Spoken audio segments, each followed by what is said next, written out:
fellow deviants. I'm Jenna. And I'm Hannah. And welcome to eSpot. But before we get started, make sure to hit that subscribe button and the little bell icon to get notified every time we post something new. And with that, let's get started.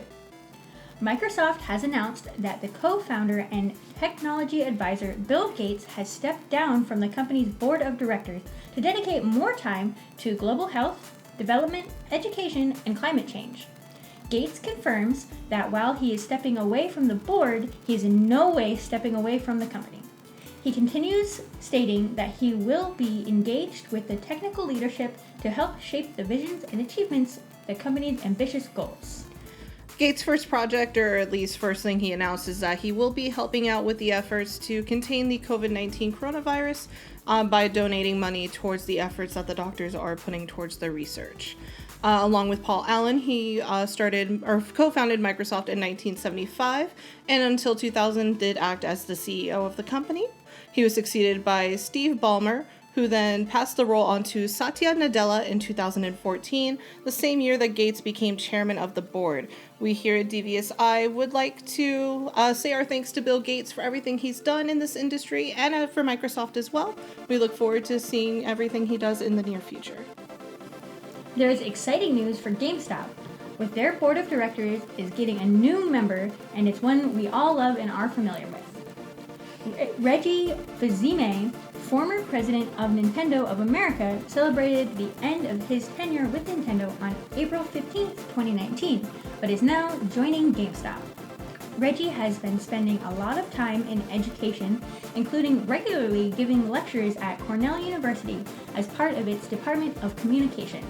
Now, Fils-Aimé will also split some of his time helping to guide GameStop's CEO in setting a direction and vision for that company. Fils-Aimé wrote that the gaming industry needs a healthy and vibrant GameStop, and he's looking forward to being a part of GameStop's corporate board and helping to make this happen. I sincerely hope, as a longtime member of the GameStop Power Rewards program, the patron of the company, and as a huge fan of Reggie, I sincerely hope that this helps the company going forward from here in 2020 and 2021 as well. I don't want this to end up like Borders. I'm still not over that. In more corporate updates, EA will be releasing the classic Command & Conquer games on Steam and Origin. The Command & Conquer Remastered Collection includes two games, 1995's Command & Conquer Tiberian Dawn and 1996 Command & Conquer's Red Alert. But wait, there's more! It also includes 3 expansion packs, Covert Ops, Counter-Strike, and the Aftermath. There will be physical copies as well for the game for the Special Edition at $59.99 US, and for the 25th Anniversary Edition at $149.99 US. Command & Conquer Remaster was originally announced in 2018, but it is set to release on Windows PC on June 5th of this year.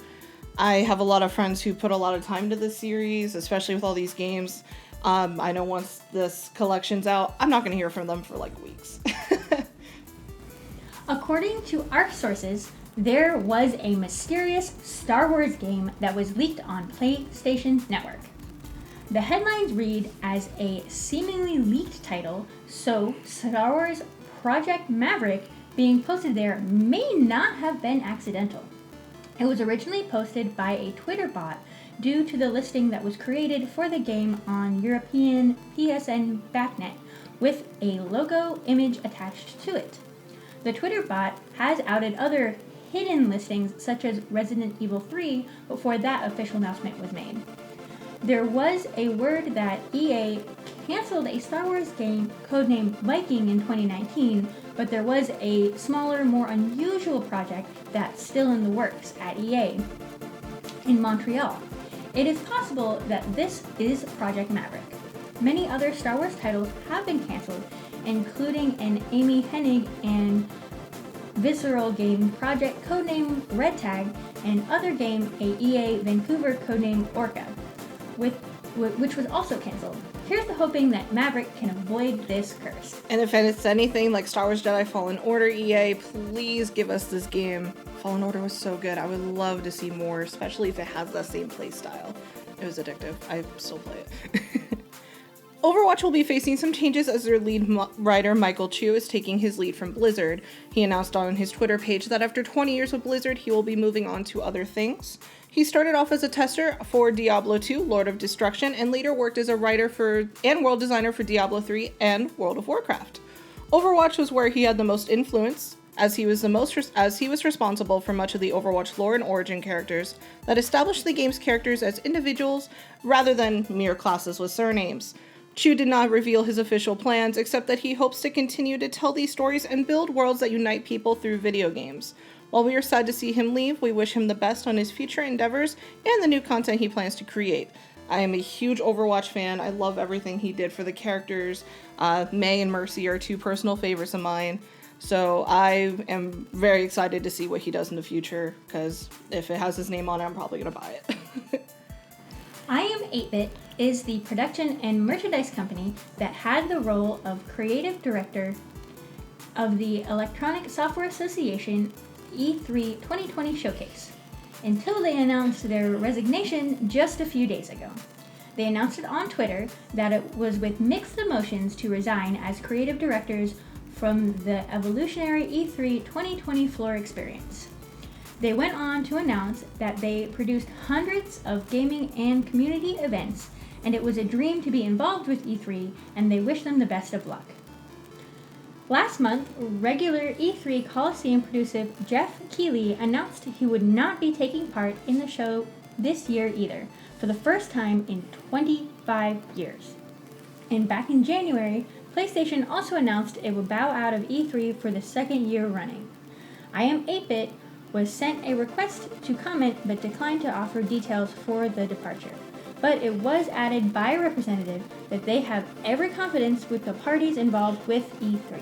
Sony and Nintendo, two big companies backing out of E3 this year. Who knows how long it'll be before E3 just essentially goes digital. I mean, I'm down. With more news on Star Wars, the Rise of Skywalker novel reveals that Rey's father was actually a failed Palpatine clone.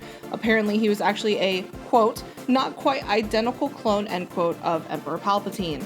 An excerpt from the advanced copy of the Star Wars tie-in book written by Ray Carson recently emerged online and shed new light on Rey's backstory, as it exposed her father to be a failed clone of the all-powerful Sith Lord.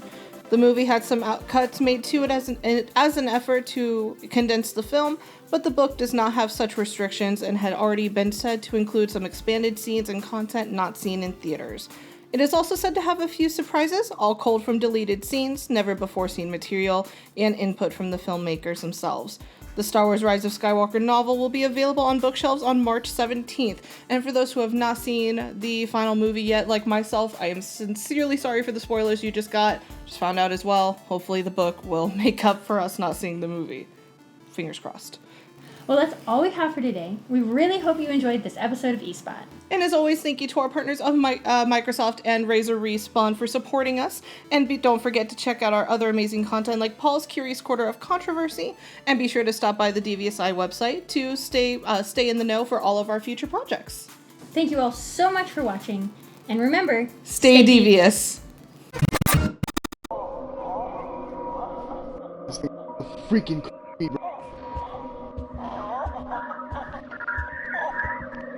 behind me.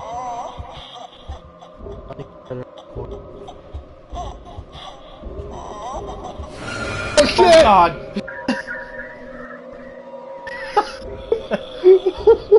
Oh. What a